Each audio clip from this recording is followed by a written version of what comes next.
దాని మీద కూడా ఇంతకుముందు చెప్పినట్టున్నాం.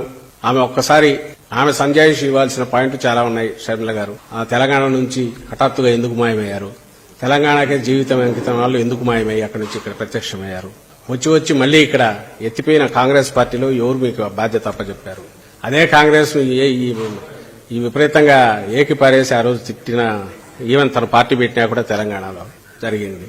అలాగే తెలంగాణ ఇంట్రెస్ట్ నాకు ముఖ్యం, అవసరమైతే ఆంధ్రాతో కొట్లాడతానని కూడా అన్నారు. మరి అదంతా ఏమైంది? ఓ పెయిడ్ ఆర్టిస్ట్ లాగా ఎందుకు ఈరోజు మాట్లాడుతున్నారు? వీటికి ఆన్సర్లు దొరికితే ఈ వివేకానంద రెడ్డి హత్య, ఆమె తీసుకున్న పాత్ర, దానికి ఆన్సర్ దాంట్లోనే ఉంటుంది. వివేకానంద రెడ్డి గారి హత్య గురించి 4 ఏళ్లుగా ఆమెకు పట్టంది ఈ రోజు హఠాత్తుగా వచ్చింది. ఎందుకు వచ్చింది? పోనీ అదే ఎన్నికల అజెండా అనుకుంటే మరీ మంచిది, తెలుస్తుంది కదా.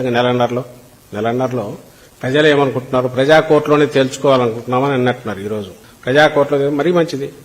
దాంతో అప్పటికన్నా నోళ్లు మూతలు పడాలి కదా. రేపు ఈ ఎన్నికల్లో తెలుస్తుందిగా.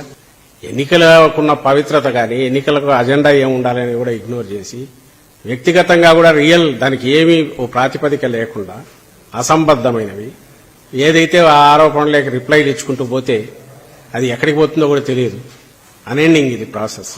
కంక్లూజన్స్కి వచ్చి కోర్టు పరిధిలో ఉన్న అంశాల గురించి, సిబిఐ పరిధిలో ఉన్న అంశాల గురించి కంక్లూజన్స్కి వచ్చి, కాబట్టి దానికి అసలు ఏమీ లేకముందే అంతా కూడా ముద్ర వేసి అది ఏ రకంగా ఎట్లా చూసినా అది దానికి నేను ఇంతకుముందు చంద్రబాబు నాయుడు గురించి అనిందే, జనం అంటే టేకెన్ ఫర్ గ్రాంటెడ్ ఒక అహంకారంతో కూడిన మాటలు తప్పవి.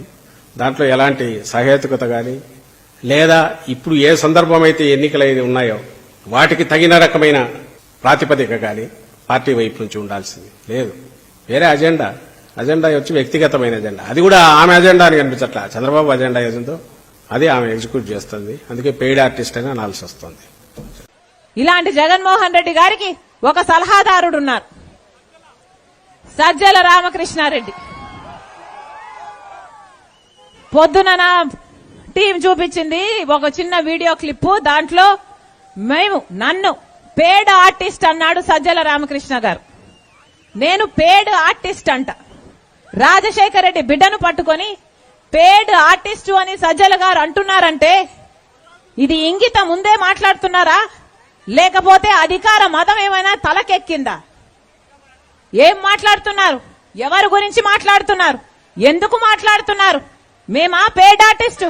మీరు మీ కొడుకు పేమెంట్ తీసుకొని కదా సోషల్ మీడియాలో నన్ను, సునీతను నానా రకాలుగా హింసించింది, ఎన్ని రకాలుగా బెదిరించారు. తిట్టకుండా తిడుతూనే ఉన్నారు, అవమానిస్తూనే ఉన్నారు.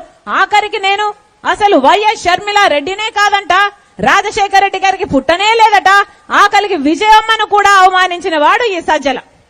ఈయన కొడుకు సోషల్ మీడియాలో అంత ప్రభావితం చేయగలిగారు, అంతగా స్ప్రెడ్ చేశారు, అంతగా అవమానించారు.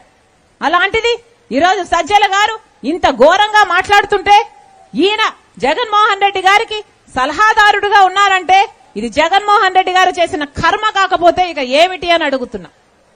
సజ్జల గారికి చెప్తున్నా, నోరుంది కదా అని పారేసుకోకండి. ప్రజలు గమనిస్తున్నారు, బుద్ధి చెప్పాల్సినప్పుడు బుద్ధి చెప్తారు. అంతేకాదు మమ్మల్ని పేడ్ ఆర్టిస్ట్ అంటున్నారే, మీ ఇంట్లో ఆడవాళ్లు లేరా? మీ ఇంట్లో మేము కూడా పేడ్ ఆర్టిస్ట్ లా మీ ఆడవాళ్లు డబ్బులు తీసుకుని అన్ని చేస్తారా అని మేము అనగలం. కానీ మేము అలా అనం, ఎందుకంటే మాకు సంస్కారం ఉంది కాబట్టి. మరొకసారి చెప్తున్నా, జగన్మోహన్ రెడ్డి గారిని జై జగన్ అంటున్నారే, వాళ్ళకు చెప్తున్నాం, జగన్మోహన్ రెడ్డి గారు సమాధానం చెప్పాలి. హంతకులకు ఎందుకు మళ్లీ టికెట్ ఇస్తున్నారు? హంతకుల కోసం అధికారాన్ని వాడి వాళ్ళు అరెస్ట్ కాకుండా ఎందుకు జగన్మోహన్ రెడ్డి గారు కాపాడుతున్నారో సమాధానం చెప్పాలి. జగన్మోహన్ రెడ్డి గారు సమాధానం చెప్పాలి. వివేకానంద రెడ్డి గారిని హత్య చేస్తే, గొడ్డలితో నరికి చంపేస్తే, ఇల్లంతా రక్తపాతం అయిపోతే ఆఖరికి అది హత్య కాదు హార్ట్ అటాక్ అని సాక్షిలో ఎందుకు చెప్పారు ఆ రోజంతా అని జగన్మోహన్ రెడ్డి గారు సమాధానం చెప్పాలి.